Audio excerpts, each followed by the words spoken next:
Hello everybody, I'm Grant Fluff from Fluster Sports Zone. Welcome back to another YouTube video, and tonight I will be talking about the steady decline of Broncos cornerback A.J. Bouye's career. Well, I guess former Bronco quarterback. It was announced on Monday that they were going to release him, and I gotta be completely real with you. What happened? AJ Bouye, just 2 years ago with the Jaguars, was a it's a top 12 corner in the league. Now, I don't even think he cracks the top 40. What happened with this man? Well, obviously, when he was with the Jaguars, he was actually pretty good, both with, of course, 2017 through 2019. 2017, of course, his only Pro Bowl appearance when he was paired up with Jalen Ramsey. And even in 2018, he kind of had similar stats, but Jacksonville didn't do as good, hence why he didn't make the Pro Bowl again. And then 2019, he was still putting up pretty decent stats. I think that was actually his career high in tackles in 2019, at least combined tackles, as he had actually 50 solo and looks like 15 assisted tackles. But, he was still producing pretty well with the Jaguars, but obviously Jacksonville, they had to clean house. They got rid of Calais Campbell. They got rid of Yannick Ngakoue. You kind of sense AJ Bouye was also going to leave. And so what does Jacksonville do? Well, Jim Caldwell, being the I am a Jaguars fan, being the absolute goofball of a manager he is, trades him away for a bag of peanuts. And it truly was pathetic to actually see this trade occur, as of course he was traded. I think it was for he was traded for a fourth round pick in this year's draft, or this past year's draft rather, and that it was a steal. Looking back at it, it was a steal. Because the Broncos, they're still getting, I wouldn't say he's top 12 anymore in 2019, but I'd still say he's in the top 25 corners, at least tackle-wise, and, he's still getting a few interceptions here and there. I would definitely say he was still a top 25 corner in 2019, but in 2020, when he joined the Broncos, we're all thinking this was a fleece. Denver, you're going to add a great piece to that secondary with Kareem Jackson and Justin Simmons and Bryce Callahan, and everything's perfect. You are going to add a pretty good corner one, corner two, but really corner one. I mean, AJ Bouye heading into the year is better than Bryce Callahan. I'm sorry to tell you, but he should have been CB1. And I think he was for that Monday night game against Tennessee, but ultimately he struggled in that game. And, I mean, overall, I'll just read off his stats real quickly this year. He played in just 7 games. He got suspended 7 games, remember, for PEDs. He only had 23 tackles this season, a career low by a long shot, excluding his rookie season in 2013 with the Texans when he hardly got any playing time. 23 tackles, pretty all around terrible statistics. Didn't have a tackle for loss, didn't have a QB hit, didn't bring any pressure on the quarterback. He only played just over 40% defensive snaps. Now, I know that was because he was suspended, but still, a corner 1 or 2 heading into the season, it wasn't even because of injury, it was because of his stupidity off the field, which was why he got a 7-game suspension, and he only played about 40% of the snaps, which is absolutely crazy to think about. He was even playing special teams week 1 against Tennessee. Now, he didn't end up playing another special team snap the entire season. I think the only reason why he was playing special team snaps against Tennessee was because he was still new to the system. But like a corner like AJ Bouye shouldn't be playing special teams, even if he is a newly acquired corner. But I kind of see what they did, because they did stop it after week 1. But it's just unfortunate, because I heard they were going to release him earlier this week, and it just It just sucks really because he was such a good corner a couple years ago. You hate to see guys fade away like that.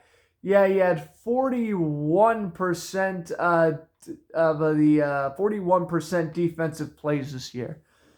That is yeah, that's not great, obviously. And he really hasn't done anything since 2018 either. Like I mean, yeah, in 2019 with Jacksonville, he was good. He was still, I'd say, like a top, like again, top 25, maybe top 30 in the league, cornerback wise. But like, still overall, you could sense that he was struggling. And since Jacksonville was so low on the salary cap, you kind of figured that AJ Bouye was gone. I knew AJ Bouye was going to get traded. Like, if they weren't going to keep guys like Calais Campbell, Yannick Ngakoue, and Leonard Fournette around, which shockingly they didn't, I would say, yeah, Bouye was definitely out the door because they just simply didn't want to pay him after the season. And I think that was the right call. I think Bouye would have really struggled this season. And obviously, with the Jaguars drafting CJ Henderson, that would have maybe ticked off Bouye a little bit, obviously. So I think that was smart moving on from Bouye entirely. But yeah, the Broncos are going to move on from him. And again, really unfortunate what happened. But I'm also going to tell you guys where he can go and how he can pretty much get better and kind of maybe not be a Pro Bowler, but at least be better than what he was last year and I guess even in 2019. 3 teams I've heard have complete interest in AJ Bouye once free agency starts. I've heard the Las Vegas. What am I doing? Las Vegas Raiders.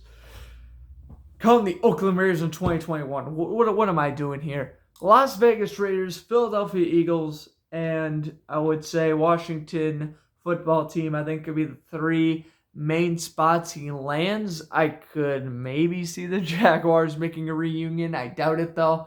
I think another team that could potentially use him is the Giants. Try to pair someone up with James Bradbury. I think the Jets could use him as well. I'm just trying to think of other teams that could use him. Like Denver's a good fit for him, but clearly not. I'm trying to think maybe Cincinnati as a corner 2. Maybe Miami as like a lockdown corner 3. Well, they wouldn't probably need a lockdown corner 3 though, because I mean Byron Jones and Xavier Howard are great anyway, so never mind. He's not going to the Dolphins. But I will say definitely the Raiders, Eagles, and football team are definitely possibilities here. Team I think would make most sense. Honestly, the Eagles, I think he would be pretty good paired up with Ronald Darby. Like the Eagles would make sense. The Raiders make sense too because at the moment Trayvon Mullen is the Raiders' best corner, and he's not bad by any means. But even if it is a slight upgrade in AJ Bouye, the Raiders need that upgrade. I honestly think it was their secondary that potentially cost them a wild card spot last year. I seriously believe if the Raiders had slim bit of a better secondary, they may sneak into the playoffs, and I think they may sneak into the playoffs next year. It just all depends on what they do with that defense. That offense is fine. Nelson Aguilar, he finally showed up and played well. But, Darren Waller's the top 3 tight end in the league. But the problem is that offense is fine. I'm hearing Derek Carr trading rumors. You may not take you to the promised land, but Carr will take you to the playoffs. You just got to build the defense around him, which, oh yeah, something the Raiders haven't been doing since they traded Khalil Mack, building a defense. Again, I think that would be a very slim upgrade. He might even be the corner 2, but he would still be an upgrade. Eagles, the Eagles are kind of another team that it makes sense for him to go. Would he? I don't know. I think the Eagles would give AJ Bouye the most generous offer. I think they would probably give him like a 2 or 3 year deal worth like $30 million or something. I think that's an overpayment, but I could see the Eagles maybe trying to make kind of a crazy deal like that. The Raiders, if they're going to sign him, I only think it would be for a 2-year deal. Washington is young. Washington is still a very young team. I could see Washington also kind of overpaying him a little bit. I don't know, maybe give him like a 2-3 year deal worth about like $25 million or so. I think ultimately the Eagles would give like the most money offer, but I feel like Washington would make the most sense to go to, and I feel like the Raiders would need him the most. I guess that's kind of how I'm doing it. I think the Raiders would need him the most. The Eagles would pay him the most money, and the football team would kind of probably actually end up being where he lands because they need a corner too, and they've needed a corner two for a long time. Obviously, the Josh Norman signing flopped, and Washington's got such a good defensive line and linebackers. They just need a secondary. And, yeah, they have Landon Collins. Like, he's okay at times, but I feel like for the most part, and, like, I know guys like Greg Stroman have ended up being decent corners, but when you can get someone better like A.J. Bouye, I think that would just make the most sense. By any means necessary, whatever this video says, I do not think Bouye is going back to, like, 2017 form.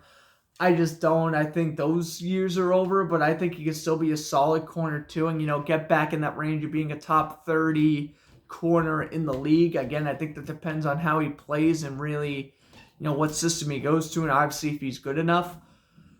Yeah, but we'll see. I mean, yeah, there's a lot of teams that could go after him too. I'm thinking like the Falcons may even want to go after him.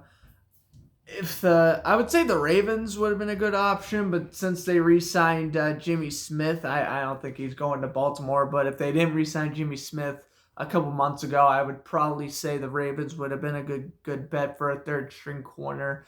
The Patriots, I mean, I've been hearing a little bit of rumors Jason McCourty may leave. That would kind of suck playing up the McCourty twins, but if by any means Jason McCourty leaves, then maybe the Patriots. I'm kind of leaning towards no. Same thing with the Browns.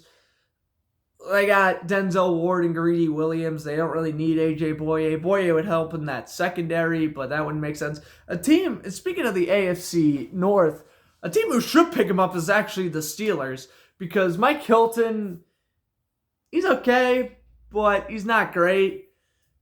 And Joe Hayden is well past his prime. Steelers got to get a corner. And I think they're going to draft a corner within the first 2 rounds, but they got to get free agency. I don't know if they're going to pick up Bouye, but Pittsburgh is another team that kind of would make sense, especially after the secondary got demolished by the Browns in the wild card game. It would make sense for Bouye to go to Pittsburgh. I don't think that'll happen because I think Pittsburgh will try to underpay him, or I guess give him like a modest deal and he'll reject it, but we'll see what happens with A.J. Bouye. But yeah, this is kind of just a quick little video just explaining why I think his future looks like, why I think he got released by the Broncos and how he can, again, not go back to that 2017-18 form with Jacksonville, but can still be a consistently decent corner at a fair price who can, hopefully avoid getting suspensions, rack up about 60 combined tackles, get 2 or 3 interceptions, get a couple of forced fumbles, get those batted passes up, and ultimately play like a corner 2, and hey, on certain teams, a corner 1. That's everyone. I hope you guys enjoyed the broadcast. I'm Grant Fluff from Flusher Sports Zone saying enjoy the rest of your evening.